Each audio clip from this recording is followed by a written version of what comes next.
अच्छा,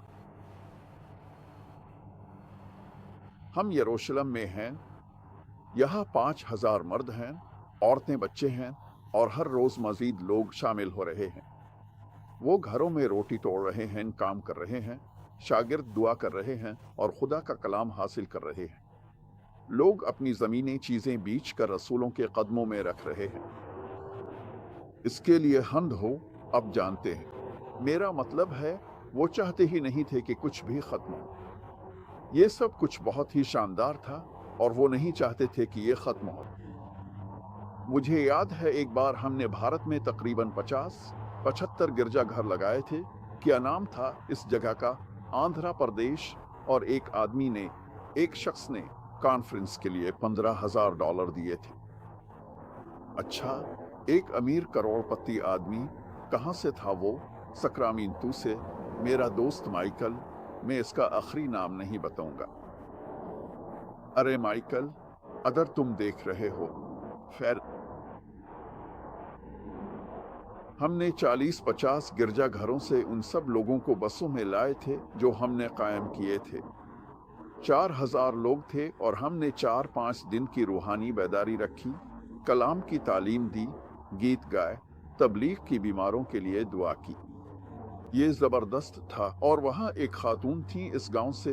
वो मेरे पास आए। उनके कपड़े फटे हुए थे और वो नंगे पांव थी। और मेरा मतलब है, उनके बाल, कभी कंडीशनर कुछ नहीं देखा था। अब जानते हैं, ना नाखून बने हुए, पाँव के नाखून ऐसे जैसे किसी चींटी ने काट खाए हों। बेचारी बूढ़ी औरत। और वो कहती हैं, इतना दिल को छू लेने वाला लम्हा था। उन्होंने मुतरज्जिम के जरिए मुझसे कहा, वो कहती हैं, जन्नत भी यकीनन ऐसी ही होगी। और मैंने कहा, क्या? वो कहती हैं, जन्नत, ये देखो, ये सब लोग इबादत कर रहे हैं और बस खुदा का कलाम है। सब एक साथ हैं, हम खाना खा रहे हैं और जन्नत भी यकीनन ऐसी ही होगी। ये बिल्कुल वही है जैसा जन्नत होगी। यार, मैं तुम्हें बता रहा हूँ, वो यही समझती थी कि जन्नत ऐसी ही होगी यार। और मेरा मतलब है, वो फटे पुराने कपड़ों में थी। वो बैत अल खला जा रही थी। हमें एक खेमा लेना पड़ता था और हर रोज उसे कहीं और मुंतकिल करना पड़ता था और लोग वहाँ रफ हाजत करते थे। फिर हमें इसे किसी और जगह ले जाना पड़ता था। उन्हें सिर्फ चाय और कुछ सूप मिलता था और हम एक रात खाना खाते थे और वो समझती थी कि यही जन्नत है।